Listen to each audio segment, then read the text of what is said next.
Bonjour à tous et à toutes les abonnés de Tindika Tindika Balobi Touro Katia Voka na Katia Tindika Tindika Boya et Belé bo s'abonner avec Katia Voka Babi, votre humble servante Amarou dans la bino Olingaka musique, Olingaka politique, Olingaka foot, Olingaka social, socio-culturel Boya et Belé na Katia Tindika Tindika Yasika yango makambu ya bia Babi Tindika nde ya liboso et lo kwa neza na musika teka rouge on mona bakoma s'abonner bo s'abonner mensuellement. Pobozwa Katia Voka Amarula no politique na obeta c'était la politique boya ebele yasika tout monde ni ciao.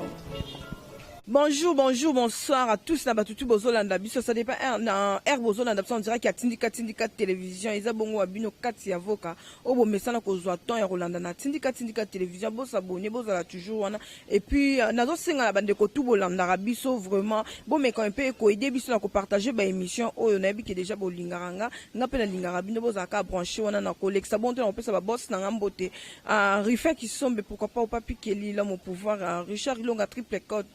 Depuis Paris, je vois Minon Mwanzana États-Unis, puis chez Luté, Tetozo, qui est toujours na ba actualité, na biso ya lelo vraiment babi émission lelo vous mise à moi chou mon ngande na zolo ba donc na les bandits mais na zolo ba lo babo zalaka wana bo za pété pour maramba bien za awa tozana frère King oyo azozwa ba prophétie et nyonso pona mboka oyo azozwa ba prophétie pona chef de l'état azozwa ba prophétie na ba oyo lokuta yazomona bango wana na bozomona nde nazopesa mbote lela zu occasion pe libaku ya koleka na chaîne ya biso Tindika télévision à partager na biso oyo nzamba azosala kati na pona à travers chef de l'état quand même à mais quand même peu comprendre donc babi président tozana ya za ya nzambe quoi ba prophétie ezobima parti pala wana nazopesa frère King Mbote. Bonjour frère. Bonjour maman. Na pesi mbote na kombo na Yesu oya permettre biso tout mona na tonga lelo et na pesi bande ko nyonso bazolanda nga na ndaku mbote bisika bango bazwami partout na monde entier et na pesi d'abord merci na nzambe oya keli biso oya permettre biso apesi biso souffle de vie na tonga lelo et na ba 4 messagers de Mbinza oyo wapi ba papa ya papa na nga ya molimo Paul Maluzei donc ba 4 messagers de Mbinza baza ba père spirituel na ye. La communauté Oyo Biso Tozali, communauté de 4 messagers de Mbinza et Biso Tozana Céline ya Lingwala, avenue Louvois 266. Oyo Kambami na pasteur Paul Malouzei. Ok, merci frère. Tu bandit déjà Moussala ba question zayanga ba réponse zayo na par rapport à Moussande tozo qui est frère sur le vraiment to yeming awa. Tozo mona liboso na biso bande ko ba landa tozana drapeau ya RDC. Tozo le belati na révélation et l'autre toyeli a révélation oyo zui pona mboka oyo bande ko baolanda biso nde ba mo oleka leka na ba chaîne misusu toni pe o expliquer biso na chaîne o révélation zwa ki ya mboka oyo za pona ya nini. D'abord révélation na zwa ki pona mboka toza na mboka misusu te toaka na Congo soki eza na mboka o na lingaka mingi na monde entier eza ka Congo donc révélation tozo lobela eza pona mokonza mboka eza pona prophétie ya mboka Congo oyo epesama na mboka Congo na prophète na biso papa Simon Kimbangu oyo lelo bato ebele ba pasteur ba négligea ba ndimaka yete ba lobelaka même pas sérieux donc ba rejeta ye et oyo epesama na ba 4 messagers de Mbinza ba oyo bayoka voix audible ya nzambe kolobela bango pona mboka Congo. Alors c'est ainsi omoni biso ba messager et pas na biso tolobelaka eloko mususu te tolobelaka tina Congo to priaka pona mboka Congo ce que okei na bâtiment moko ya ministère ya enseignement primaire et secondaire eza na salle mo babenga ngo IKID donc chaque vendredi to salaka intercession kuna ya prière kaka pona Congo sauf que tant oyo to kataki pona confinement ndenge bakangaki mais sinon ce que otuni bande ko wana ba webi soke non ba messager wana bayaka ba sambela kaka pona Congo pour vision ba papa na biso bazwa ba 4 messagers balobela kaka tina ya Congo donc toi na eloko mususu te depuis bobande osambela pona Congo bozo sambela kaka pona Congo ba maladie pe zo yaka na Congo ba problème zo yaka na Congo déjà bozwi nini ya malamu pona Congo ya malamu tozwi que Saint-Esprit zo continuer toujours ko agir mais biso batunde tozo ko comprendre te puis ko discerner ba signe de tenter parce que so moni lelo ba makambo ekomi ko bima tango esengaki ebima ekokisami Simon Kimbangu a prophétisé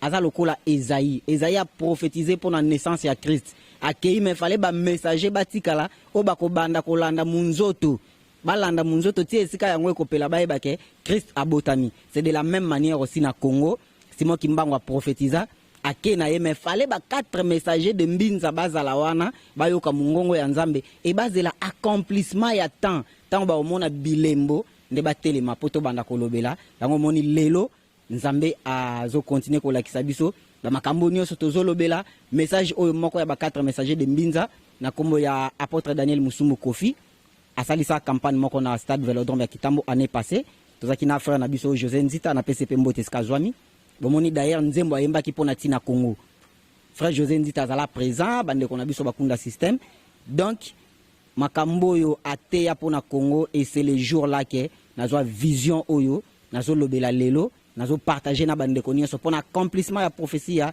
Simon Kimbangu et puis message oyo apesa na ba 4 messagers de Mbinza. Mais déjà pour la vision, il y a chef de l'État pour aux frères, tous en Kinshasa, biso so tozo vanda te mambozo les cas déjà. Peut tozo couru mingi na ba actualité, tozo mona Martin Fayulu na ba Moïse Katumbi ndezo pesa mbutu mbutezo simbate. Koto Moïse Katumbi le bi Martin Fayulu a un problème en mutu comme mon entier mais zo senga kana hôpital. Koto Adolphe Muzuta le bi ba investisseur na mboka o. C'est comme si ba komi ko télémela pouvoir ya président o tozana et président Fati. Est-ce que au chose révélation pour na président o tozana et to président o ya koyaka après Fati? Révélation eza moko te mais ba révélation pour naza nango kitunga vraiment ozomona awa d'abord naza na livre mobimba oyo bozomona affiche oyo bandeko nyonso bazomona bozomona eza na photo ya ba président ya Congo président Kasavubu Mobutu Kabila na Tshisekedi donc pourquoi affiche oyo bozomona awa et bozomona photo ya Simon Kimbangu Jésus-Christ de Nazareth oyo na se 4 personnes ce sont les 4 messagers de Mbinza oyo nazolobela nde ba père spirituel na biso ba oyo ba yoka voix audible ya Nzambe awa tozana Pierre Mukoko tozana apôtre Daniel Musumbu oyo abanda côté ya mukolo na zwa vision tozana Albert Boudiaki na Adolphe Dinanga donc les 4 messagers de Mbinza bango wana alors vision oyo eza moko te eza bilembo ya bilembo ba message oyo Nzambe apesanga pona tina mokonza mboka nga moko débit na banda komona ngoneti mwa négligence moboye moko na zwa ngona négligent na nga na mona ki yango kaka ndenge wana mais au fur et à mesure Nzamba bandi kolobelanga et j'ai compris que non eza message moko azo adresser nga abandi kotalisa nga bilembo nde na lobaki funa koma yango au lieu que etika la boye na koma yango na koma tout un livre o ezo témoigner sur accomplissement ya prophétie ya Simon Kimbangu comment et s'accomplir na bilembo nini sur accomplissement ya message ba 4 messagers de Mbinza oyo bayoka voix audible ya Nzambe après Simon Kimbangu dona lobelango dona lina bandana nous présentation na affiche oyo bayeba nini nazo koma nini eza na kata livre oyo et nazo senga na bino nyonso oyo azana besoin ko soutenir livre oyo eza na disposition na bino azana besoin ba partenaire boya bo soutenir livre oyo eza na makambo ebele pona mokonza mboka pona mboka Congo sorti ya Congo na souffrance mokonza mboka oyo tozana ye Félix Antoine Tshisekedi Tshilombo lelo na lingina laksabatu Félix Antoine Tshisekedi Tshilombo aza nani sur le plan spirituel et rôle na ye ezani ni fois sala et nini ezo bloqué eti lelo azo bimisa ba congolais na souffrance wana te donc na la banda awa na présentation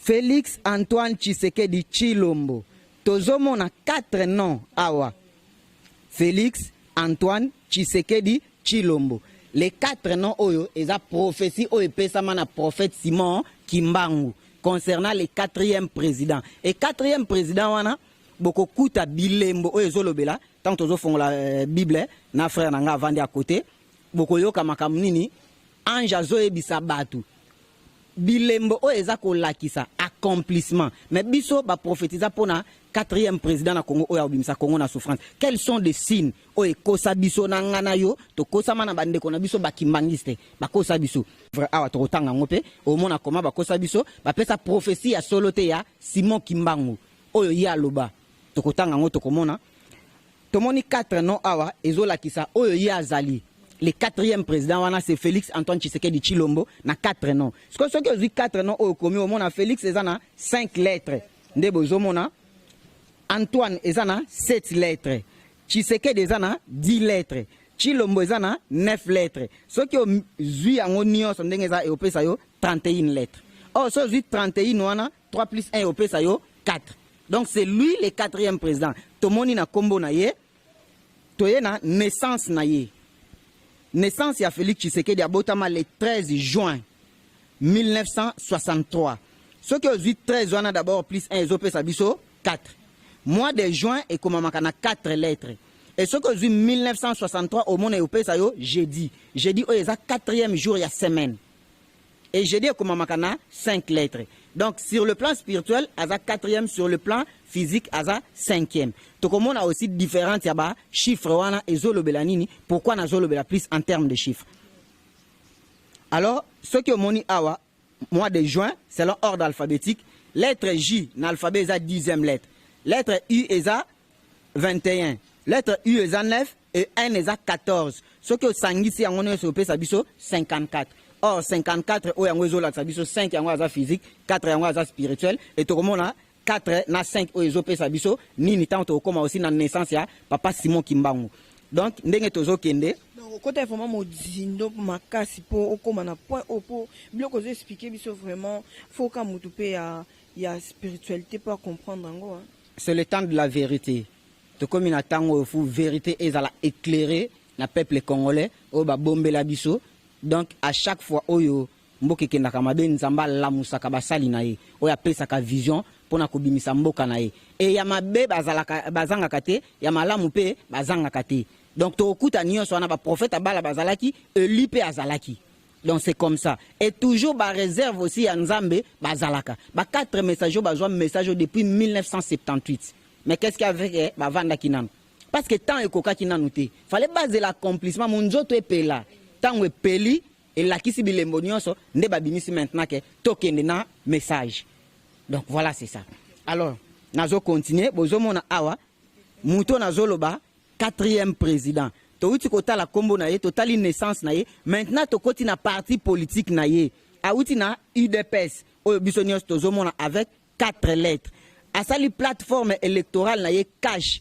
Cash oyo ezana 4 lettres. Donc yango aza sur le plan spirituel tokomona yango. Na se tozomona azalaki candidat numéro 20 na élection. Or 20 choses divisé par 5 oyaza physique et coupé sa biso 4 oyaza sur le plan spirituel. Et tout le monde a 20 oyaza qui na élection et outi wapi chiffre 20 wana pourquoi azaki numéro 20 tout le monde a un scanning et outaki. Tout le monde a Congo. Congo avec 5 lettres. Yango physiquement aza 5e. Et ce que je ordre alphabétique ya Congo lettre C est à 3. Lettre O est à 15, lettre N est à 14, lettre J est à 7, lettre O nasuka est à 15, et Zopé Sabiso 54, yango to monaki na naissance na ye. 5 yango aza spirituel, et plutôt physique, 4 yango aza spirituel. Awa tozomona RDC na 2003. Oui, na 2003, basala 1 plus 4. 1 plus 4, voilà 4 yango aza sur le plan spirituel. Maintenant, pour s'accomplir et comme 5 aza sur le plan physique, il fallait qu'on baxe 1. On monte ça là qui 1 plus 4. Et puis tout le monde a 1 plus 4 aussi. Et Zoé Bisabisoni na prophétie à Congo na le prophète Simon Kimbangu loba. 1 plus 4 voilà et zanin. Yango epesi biso 5. Awa tozomona Kinshasa. Kinshasa avec 8 lettres. Pourquoi Kinshasa na 8 lettres? Et zo la tsaba 4 mibale. Tozomona maintenant, il y a les 4 physiques oeza Joseph Kabila, na 4 spirituels oeza Félix Tshisekedi et pesi biso 8. Tozomona lettre D oeza 4 districts. Il y a ville à Kinshasa tozakanango, Tchangu, Moamba, Lukunga na Funa, les 4 districts. Nde prophétie à Congo. Sotali lettre C oyo ezo la tsaba commune Kinshasa zana 24 communes. Donc 4 eza prophétie à Congo, D eza ba 4 mibale wana physique na spirituel. Awa tozomona FT.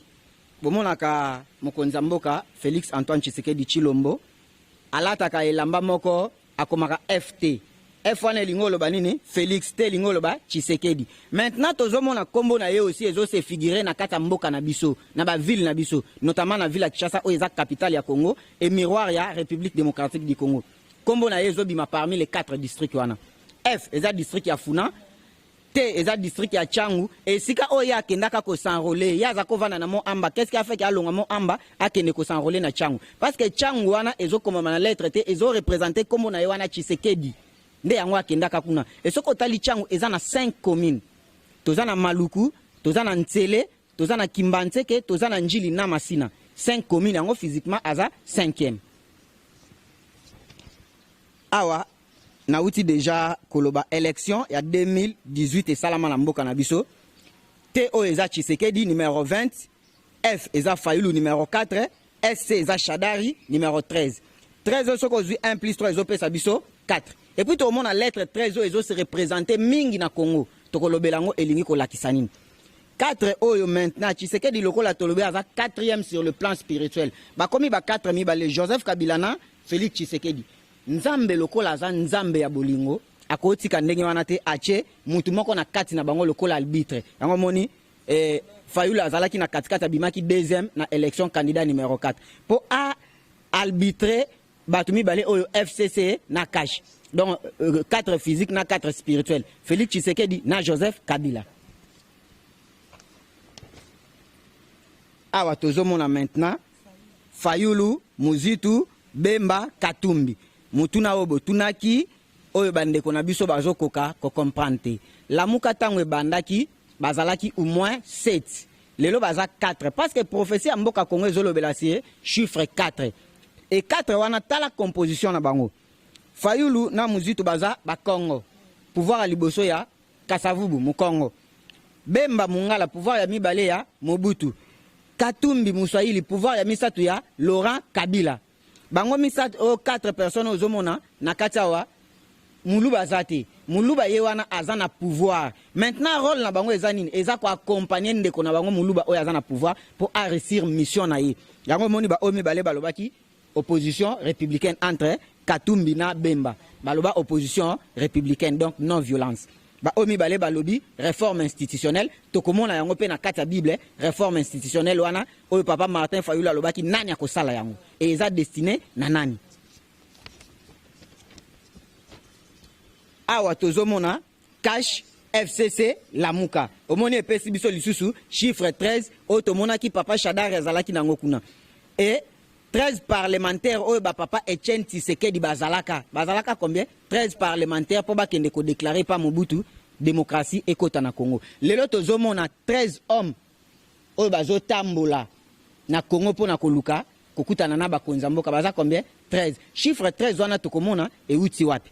Maintenant tozomona cash 4 lettres yango Félix Tshisekedi sur le plan spirituel aza 4e. Tozomona FCC 3 lettres yango zomona papa Joseph Kabila. Donc sur le plan spirituel aza 3e pouvoir, aza 3e ndomone pesi biso 3 oyo yango aza autorité morale ya FCC.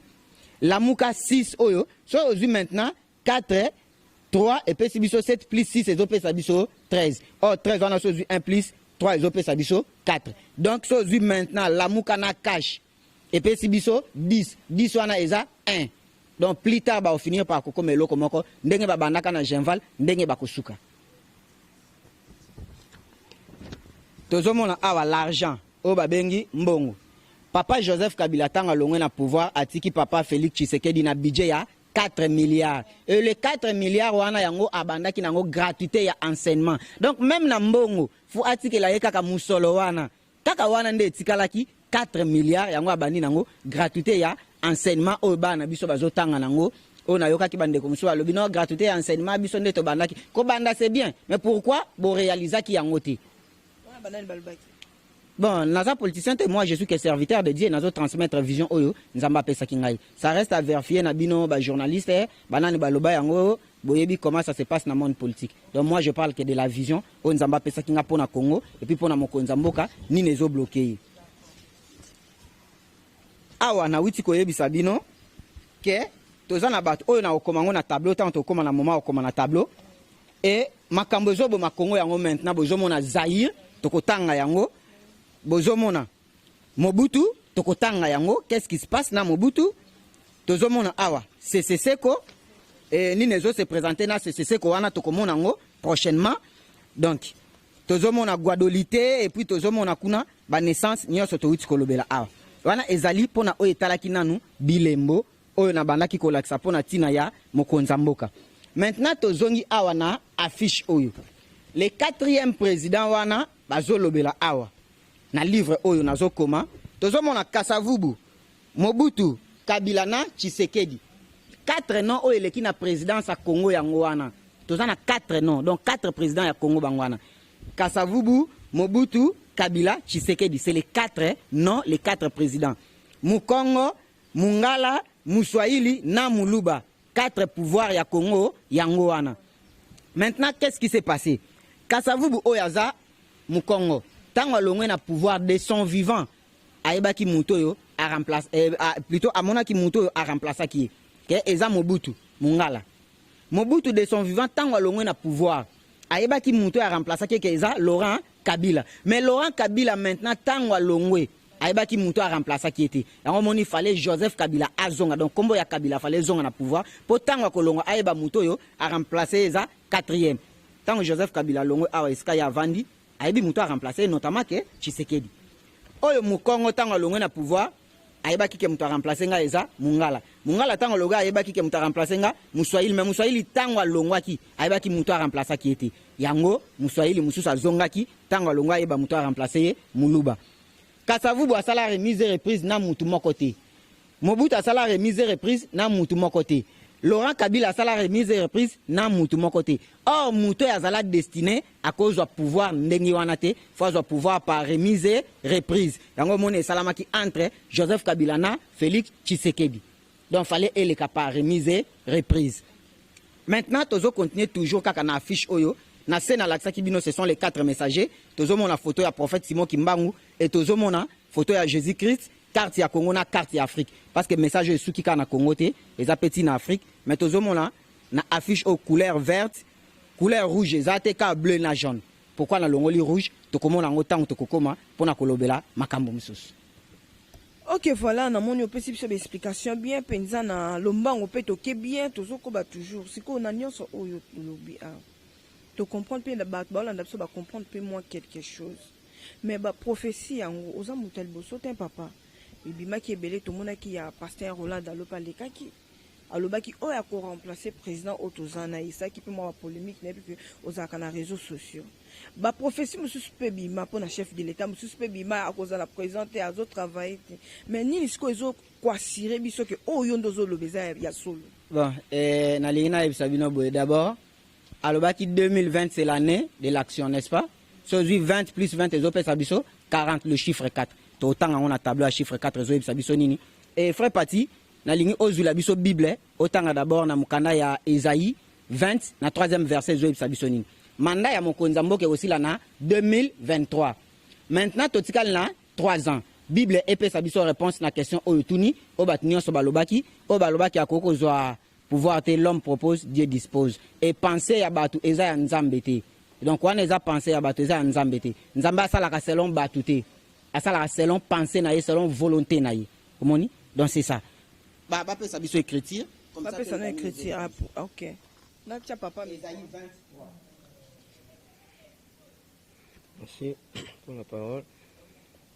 Esaïe 23. Je vais lire au nom de Jésus.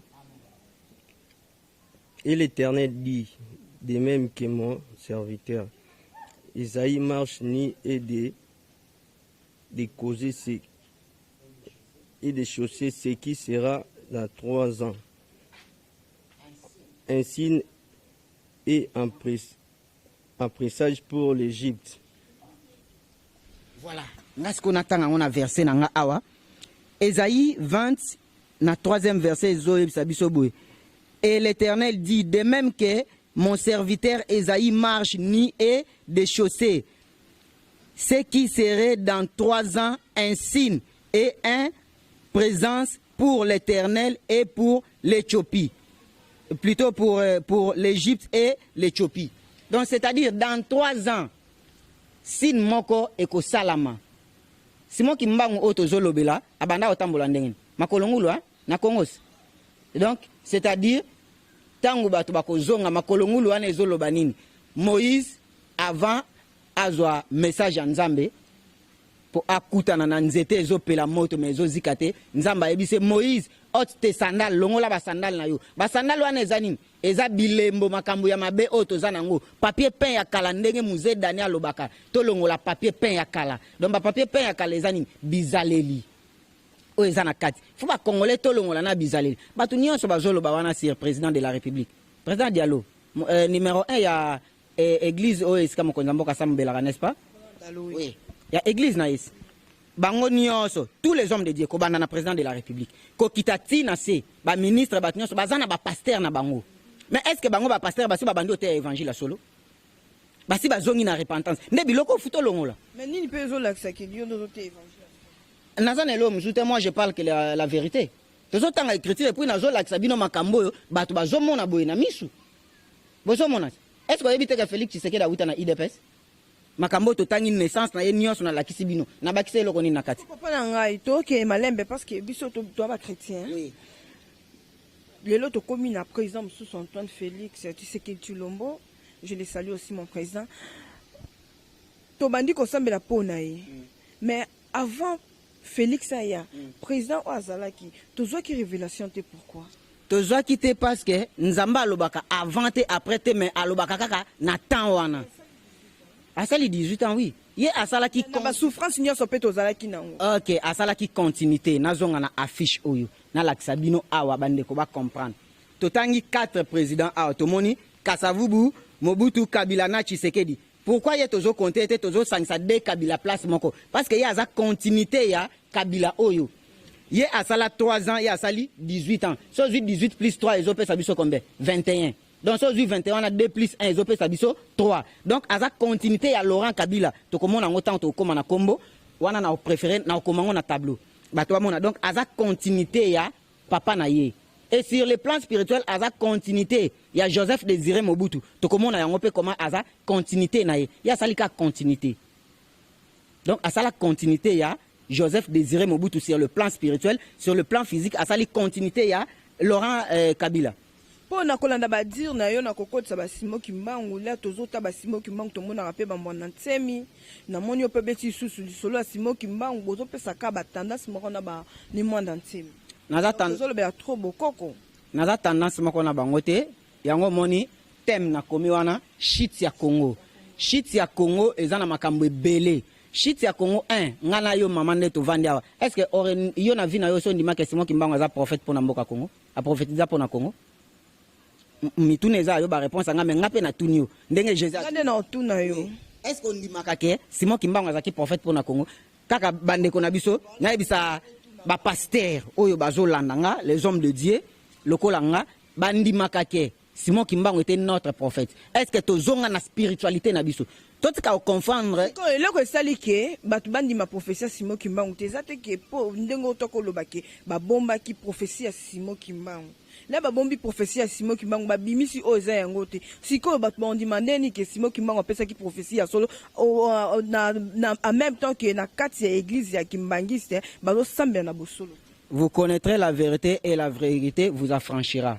Donc ata bango ba bombi lokuta e yaka na sincère mais vérité yaka malem beti o sanini e kokoma elo musuna lina yebisa bandeko mo o bino basala nzambe bimisa église au milieu du village, ça n'existe pas. Église au milieu de la vérité parce que Christ était la vérité, il est le chemin, la vérité et la vie éternelle. La vérité c'est Dieu, la vérité c'est la lumière, la vérité c'est le chemin. Makambo yebisa biso église au milieu du village, Christ n'a jamais été au milieu du village. Donc bande ko na biso ba kimbangiste à cause ya mbongo, à cause ya bien matériel bateka Congo. S'il faut le dire comme exemple bozo mona lelo baza divisé ba musuna nkamba ba musuna mokoto et loko nazo senga na excellence monsieur le président de la République na biko kolanda ngai papa pardon na bondelio. Devoir ya munene o nzamba pesa kinga pona yebisa yo réconciliation ya église kimbangiste. Ce qui Congo ezo umela si lelo eza na souffrance église kimbangiste eza responsable et ozana devoir wana pouvoir eza na rôle ya ko jouer sur église pe eza na rôle ya ko jouer sur pouvoir. Donc nzamba sala biloko mibale wana ensemble c'est pas pour rien. Ozana rôle munene sur église kimbangiste ya réconciliation. Bientôt tozo kotana siècle moko oyo Simon Kimbangu abanda mission na ye et Simon Kimbangu wana eza oyo yo ozali sur le plan spirituel oyo ye ko zonga. Mais lokola ozalaki vraiment le message ote oyebaki yango te tango ekoki ya koyebisa yo ba vérité ya Congo, interroger histoire prophétique ya mboka Congo na ba 4 messagers de Mbinza po yeba comment ko bimisa Congo na souffrance. Ozana devoir ya munene ya ko réconcilier église kimbangiste. Prophète Simon Kimbangu loba soki tango ekoki ba congolais nyonso bandeko na biso bakenda à l'étranger bakozonga. Naza na vidéo wana eleka kutu na Hero News ba mususu baza na États-Unis bazo réclamer. Fuba zonga et belé na kati na bango ba mikuti bazaya Royaume Congo. Donc Congo Kinshasa, Angola na Brazzaville. Donc fuba zonga na sana vidéo wana. Osomona. Donc Simon Kimbangu loba soki tango koki bako zonga yango moni tango komi na pouvoir directement au pesa qui message que tous les Congolais à l'étranger basa nini bazonga. Et débat moko eleka na Top Congo et pas papa Christian Lusakweno na PCP mbote na oze la pe invitation na ye parce que Azaki Mbangiste a invité nga na ya ko répondre sur question wana. Pourquoi ba Congolais à l'étranger bazo zonga te parce que ba Kimbangiste baza ba responsable. Baza ba responsable. Responsable netani. Neti Mutabimi akiko lukani ayer. Baza ba responsable un division na bango nzamba za nzamba division te. Nzamba za nzambe ya union. Aza nzambe ya bosangisi. Maintenant bango ba kabwani ba oyo boy. Siko ba zozela Congo ekende liboso. Baza ba responsable. Tant ba bomba vérité. Ya message à solo ya Simon Kimbangu. Après bozo luka Congo ekende liboso. Non, faut d'abord vérité à la révéler et ba la ki sa mutuana c'est qu'il est sur le plan spirituel et toi là ça qu'est-ce qu'il faut pas bimisa Congo na souffrance. Mais frère King beaucoup bomba pe vérité mais oye comment monsieur comment ceux qui t'en ont qui même si vous cachez vérité nzambe soit le bien fongola mutu alors t'as la tête que prophétie mo ezaki quelque part pour ba tout fa ki yango mais lelo président za na élevé ata bango ba bimisi vérité mais le président élit déjà zali en place. Yango moni na ebisoke vous connaîtrez la vérité vous affranchira. Donc c'est-à-dire quoi? Lokola bango ba bomba nzamba chaka toujours ba réserve na uti ko ebisote. Esaïe a prophétisé pour la naissance de Christ. Mais il fallait ba messager basani. Bazala wana pour bazela accomplissement. Munzoto. Ndenge moko Simon Kimbangu loba. Aeba ki ke bana na ye plita ba osani. Ba kosumuka. Yango achaki ba 4 messagers de mbinza wana. Ba vanda wana. Na message intégralité ya message à Simon Kimbangu. Moko na bango. Oya banda kote ya apôtre Daniel Musumbu Kofi. Ezalaki na stade Vélodrome ya Kitambo. C'était le 22 août. Et l'année passée le 22, le 23 et le 24. Tokendako Sukisa, le 25, na chapiteau, il y a grand hôtel. Si je veux prendre quelqu'un témoin, notre frère José Nzita est témoin, Azala, ba maman na biso bakunda système, Bazala, et le conseiller spécial, il y a chef de l'État, en matière, il y a mine et énergie. Aza pasteur, boye bango, il est pasteur. Botou na Aza pasteur na église ni, Aza na communauté, il y a 4 messagers, Azala na chapiteau à grand hôtel, Aibi Makamouni ni musée d'année à Teya, pour na Congo. Donc, bango ba bombaki, mais tango koki oyo, musala ya ba messager ya ba 4 messagers de mbinza ebima yango moni nzamba pesa kinga vision oyo pona témoignage ya Simon Kimbangu témoignage ya ba 4 messagers de mbinza concernant makambo musala nzamba zaka côté ya na stade Vélodrome le jour on a joa vision yango na zo comme livre oyo pona accomplissement ya prophétie ya Simon Kimbangu ya ba 4 messagers de mbinza et muto azala prophétiser Félix Antoine Tshisekedi Tshilombo. Donc ba o nya sabazo ya ba Fayulu ba Adolphe Muzitu ba politicien mususu ba opposant mususu donc ba tsikaye pour Félix Tshisekedi daza nzambe. Aza mutoyo nzambe alobaki na lingi skoto zo livre ya bakimbangiste omona esika ekomama. Livre oyo bozomona ezana biographie complet ya prophète Simon Kimbangu. Maintenant tout mon place oyo ekomama sur le 4e président. Et 4e président ngwana nini oyo nzamba prometaki ye nini oyo prophète Simon Kimbangu aloba. Tozi page 11 nangana yo ensemble awa totanga na page 11. En effet, beaucoup seront enterrés en Europe, d'autres rentreront en Afrique dans des cercueils. Concernant le Congo, aura 3 présidents, mais le 4e, c'est par lui à restaurer le pays et à restaurer le plus jeune parmi les 3. Donc à cause de le plus jeune. Maintenant, tout le monde dit que nanzela na yende nzamba osani akobanda ko restaurer pays. Ndenge moko mokili e kota na lisumu na nzela ya mutu moko. Obisonyo stoyebi Adam. Akotisi mokili na lisumu. Ndenge moko pe ezana mukanda ya Romains 5 na 12e verset. Na verset 21 zoloba ndenge mokili kota ki na lisumu na nzela mutu moko ndenge pe mokili e bikisami na nzela ya notre Seigneur et Sauveur Jésus-Christ de Nazareth. Ndenge Congo kota na souffrance na nzela ya Joseph Désiré Mobutu, s'il faut coopérer avec les diables pour que le Congo reste uni, je le ferai. Congo ekoti na souffrance ndenge moko pe na nzela ya Félix Antoine Tshisekedi Tshilombo oya 4e président ya Congo alobi je remets ce pays entre les mains de Dieu azongi simboka na maboko nzambe mais est-ce que ngana yo tozongi déjà na maboko nzambe bino ba journaliste bo bandi o pesa information à solo botiki ko masquer information biso ba sala nzambe to bandi o te ya évangile à solo ba mususu awa frère nanga Denis Lesi merci pour bo bandi ko se repentir maintenant bo tout belité parce que ya minene zo zela bino bo se repentir. Heureusement, comment reconnaître que vous avez fait ça professeur Lokuta pour pas ça binombongo. Dieu merci. Nzamba za malamu pour akosakati. Alobaka pe akokisaka. Akosa Abraham te, akosa Isaac te, akosa Joseph te. Que amoni minzoto 11 ko gumba melaye. Mais papa na Jacob a ebisa oh. Donc 11 wana ezaba frère na yo et Sanza ezanga papa na yo.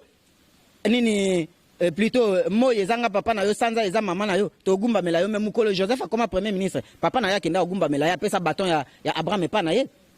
C'est de la même manière aussi nzambe soki alobi akokisaka yango ata bango babombi ata basali nini nzambe akokokisa yango lelo vérité ebandi kobima bino nyonso bokotubela et nazo avant Denis Lesa le ba vérité mutabanda ko ba vérité c'était pasteur muko na mutabanda le ba vérité kabande ko liambongo ya peuple pe mbongo ya mboka. Maman, na sala ba émission belé na bande ko na yo ya ba média en place na lobela kango à chaque fois. Ke ba ko se repentir. Le jour où nzamba zo pesa nga message o ala kisanga deux flèches moko ya rouge ya munene et uti likolo ezo kita. Et flèche moko ya mukie ya vert ezo mata. Flèche ya vert wana ezo lobanini. Eza une nouvelle génération ya ba David. O nzamba zo bimisa ba David wana ba ko ya sur tous les plans. Bomona ba jeune serviteur oba uta dans les neya bato yebi bangote bakoya na évangile différent na ya ba omsus et flèche à rouge eza shit ya tous les pasteurs wana tout oba mibenga ba grand pasteur ba archbishop ba prêtre ba kombo ba mipesa pesa wana mo écoute na banda ko définir angote shit na bango donc bako banda ko shité et puis bato ba koma ko se retirer pour na nini baza rempli na mensonge na corruption na haine na tribalisme nde shit ya Congo ba thème ona zolobelana shit ya Congo auto ko banda ko développer malembe ni nezo boma Congo ni nezo bloquer Congo les hommes de Dieu baza ba responsable ya liboso eza pasteur Diallo basala nzambe o nyonso baza na entourage ya mokonza mboka ba yebisaka ye ce qu'il doit faire est-ce que basala nzambe pour tous les bato wana na lobaki na une grande partie bango nyonso eza la président eza la ba ministre eza la bango nyonso bazana ba pasteur na bango est-ce que basala ka musala ya solo ya sentinelle Ézéchiel 33:3 et plutôt Ézéchiel 33 ko bana na premier verset ko kita basala musala ya sentinelle quel est le rôle d'un sentinelle basala musala sentinelle non siko biso ba messager musala ya sentinelle yango wana tozo sala. Mais Denis Lesa quand même que tu bien lobby qui a lobby na l'équipe a avoué vérité bat baby que Denis Lesa lia ki mbongo mais ça ba mususu pe ba lia ki bazolo ba pete bazolo ngana jusque là mais aboti quand même courage aboti courage à koloba asenga pardon à tous les peuples congolais asenga pardon à se repentir le kola lobby asenga pardon nde na zozela ba kimbangiste basenga pardon na ba congolais parce que ba kosa biso bango nyonso tous les hommes de Dieu là baza corrompus ngana benga bango ce sont des criminels spirituels. Basa ba criminel na miso nzambe basala crime na miso nzambe oyo ba kotisa peuple de Dieu na évangile à mensonge mais esika oyo ya mabe bazalaka ya solo pe bazala po ba prophète abala bazala Elipe azalaki ndenge nga nazo cha bango nyonso en défi na longoli ka ba messager po ba messager bazala kolo makambo ba o nyonso batikali na lancer défi contre bino oya zone di maté que Félix Tshisekedi ndé 4e président au Simon Kimbango loba plateau est ouvert. C'est la droit de réponse. Ok, tu comme déjà coquiner na ochité frère King Nava pour ça. Autant qu'il y a 3 ou 4 pasteurs au bazo ça vraiment musala nzambe ya bosolo parce que ba pasteur est belé ba prophète est belé bazo pesa un message jamabe même na ba o bazali banda ya mboka ba comment osala ba mission mona ke a frapper muto azali banda pesa prophétie mo ya lokuta na ebite ba maison ni ba kotaka. Pour monter au courage au tine le monde est confiant après na simaye ko eba ke non frère wana prophète wana zo pesa message à lokuta pour to tondi la libanda la province baza ebele o ko pesa biso te ata de kombo ya pasteur ou prophète o bazo sa musala nzambe ya solo pona mboko pe baza nyoso pete ka ba mabe so le bimi balé c'est-à-dire so le bimi balé wana na se limiter kaka na pasteur na ngana ba 4 messagers donc so le bina prolonger un na banina les 4 messagers de Mbinza nazo tuna ba pasteur nyonso bazawa ata moko sa yoka histoire e ba 4 messagers de Mbinza keno basala kiboy aya o témoigner na micro na yo e ba 4 messagers de Mbinza wana bazaba nani c'est pas de n'importe qui que nous tuna évêque général pasteur Soni Kafuta oyebisa yo ba 4 messagers de Mbinza baza banani tangu babandi éveil prophétique na mboka Congo l'église de réveil ezalaka te boke tuna ye ba 4 messagers de Mbinza baza banani et makambo nini basala pona Congo ya liboso ba 4 messagers de Mbinza Pierre Albert Mukoko et na Dani 4 soki ozwi papa na nga Paul Maluzei na yebi kutu te so efuna loba nini. Oui, oui, s'il y a des injustes, bah juste aussi, bah, comme mon père, pasteur Paul Maluzei, comme pasteur Daniel Yamba, bah c'est belé son alovina balaoloba. Et puis na complété notre frère si n'a témoigné pour naé, Roger Baka, l'évangéliste Roger Baka. Pourquoi il est menacé? Parce qu'il parle de la vérité. So na banda otanga na okende bah c'est belé. Alors na chité pour na ko expliquer bandeko parce que na loba ki lelo fallait na komame. Alors, les chiffres 5 au Mibale na Laxibino, 5 na 4 Zolobelanini. 4 d'abord, c'est les 4 êtres vivants na Zoloba. Tokomona yango aussi, comment et comment na église. Et pas na biso na église des réveils, bozoka déjà na Zoloba sur les 4 messagers de Mbinza. Na église catholique, tomoni cardinal ya Liboso, Otoyebaki et Chaou, et plutôt Malula, cardinal Malula. Yami Balé, tomona ki cardinal et Chaou, Yami Satou Mosengo, Yami Ne. Cardinal Ambong. Basali 4 en église qui mbangiste lelo aussi, basa 4 chefs spirituels. Diangenda Dialungana qui soloke lena l'actuel Simon Kimbang. Ozomo la chiffre 4 wana même là-bas, église ndengekei. Maintenant c'est question mokonzamboka à comprendre. Nazo continuer ko répéter. Interroger l'histoire prophétique de la RDC pour oyeba nini ezo senga po bimisa peuple congolais na souffrance. Congo ezana makambo ebele, shit ya Congo oyo na ko lembate na ko lobelango et un mot na bino ba pasteur tribal nyonso ya Congo. Je ne suis pas tribal. Nganaza mukongo tribal po otangi ka kombo ya ba pasteur na yo ba père spirituel na mais otangi ba o ya libanda te pe ba o ba zo samsa. Roger Bakaza na église na biso te. Na témoigner pas nini pour na frère na biso Atoms. So koti na non as évangéliste. So ko koti na chaîne YouTube na Congo mon pays libre TV, opena osenga bande ko bo s'abonner makambo zebele na Congo mon pays libre TV bo kutawana. Na témoignant pour notre frère Atoms concernant vision moko oyo papa Alain alakisanga pona ye. Webi ke ebota haine, ebota polémique bato comme ofinga nga ko koloba pona nga pourquoi j'ai témoigné sur Atoms. Ozomona makambo ba pasteur bazanango ba publier photo na ngai que non muto yo c'est un congolais ba kanye na Centrafrique. C'est un tueur. Bon, merci. Na pesi bino mbote bino nyonso ba oyo bo publier photo na nga bo sala nga campagne je suis tueur. Et bo yebi tueur ango naza yani. Tueur ya corruption, il y a mensonge, il y a tribalisme, il y a haine, il y a injustice. Voilà biloko nazo boma. Et je suis un vrai tueur ya biloko wana. OK, merci. Donc et merci, numéro na nga ya téléphone bat nyonso balingi ko benga frère King de Kikobo na plus 243 84 76 98 308 plus 243 84 76 98 308 ou na adresse Gmail langai dekingdekikobo 2020 @gmail.com dekingdekikobo 2020 @gmail.com ou na groupe Facebook na bino Congo mon pays libre TV. Et ça groupe moko eza na Facebook na créa poto partager message à Mboka Congo. Le Belamboka Congo et surtout bobo sanate bo s'abonner na Congo mon pays libre TV et sa chaîne YouTube nabino beaucoup ta makambo beleza na kati kuna ona lobaka en secret et livre nabino ezawana o nyos azana besoin ya ko soutenir ango ya ko produire livre o to bimisa vérité ya Simon Kimbangu na ba 4 messagers na ya mokonza mboka o yazala prophétiser comme 4e président o ba bombela biso ezawana o alingi ko produire ba coordonner na ngezawana boko benga nga air nyonso na lingna tanga eloko moko ya suka oyo nazolobela na livre oyo maintenant ezana révélation ya Simon Kimbangu eza plus de 170 révélations parce que au mona ba koma nini oyo nazoloba ke ba bombela biso makambo ebele ti lelo ba lobate na somba ba livre oyo na centre d'accueil ya Kimbangiste so okay yo okuta bango na muto akomango na olakso otanga ba ebisi biso nini awa. Sommes retrouvés au centre d'accueil de Kassavubu. On m'avait donné un mot, ou plutôt une note qui reprenait la date ci-après. Baché A, 4.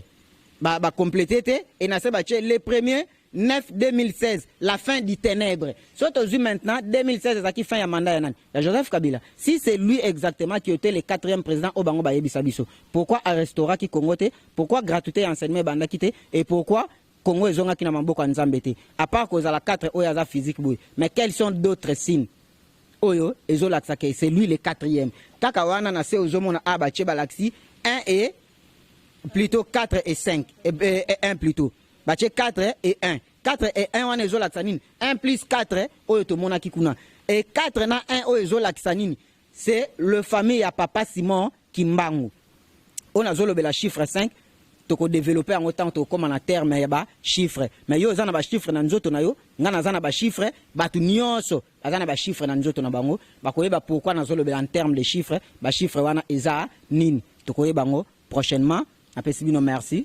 Donc merci na bino nyonso oyo bolanda kinga nzamba pambola bino apambola mon père spirituel Paul Maluzei ba 4 messagers de Mbinza ba messager nyonso ya Congo ya monde entier ska bozwami Londres Paris Bruxelles ska bozana États-Unis na Canada awa Delvo Ipen Kitambo Ngaliema Makampagne Lumete Bandalungwa donc sans oublier bana lingwa la nyonso ba salutation et à ma très chère épouse Mama Betty Mpa Kunkelani. Merci ma belle que nzamba pambola yo na musala oyo sala pona ko soutenir nga na musala nzambe na ba konzamboka nyonso nzamba bénir bango ba ministre ba député ba sénateur président de la République na ko continuer ko intercéder pour na Congo et slogan moko nazo pesa parce que na yebi que y a trop de gens oyo bazo menacer nga ko benga nga ba appel moi je m'en fous na ba menace na bino na webi sabino Rossi Mukende aloba le peuple gagne toujours. Et frère King a Ebisibino, s'il faut mourir pour l'amour du Congo,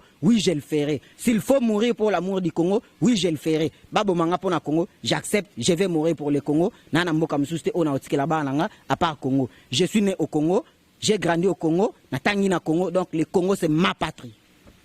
Ok, merci, merci frère King. To comme na suka émission na biso merci pe na frère oyo asala kike to kuta na frère King donc il a qu'est-ce que musala les osala makitoko merci place aux ali na marambo sali et ça n'a vraiment plaisir il y a trop merci na ba ndeko tubo landara biso na chaîne ya tindika merci na ba abonné na ba fan nga o balinganga merci à Richard Longa triple code merci à Minan Mwanza merci à Chel Utete merci aussi à mes boss à Papi Kelila mon pouvoir à Rifin qui sont merci à Deborah Mukena merci à Karine Gola merci à Maman Lometu à Grâce au Bambi j'ai mis ma voca Arlette Bangala Tedimou Samba vous êtes tellement nombreuses donc merci à Junior Mbou derrière la caméra merci à Mike Luzola de la régie merci à équipe technique à Tindika tout le monde à une prochaine émission.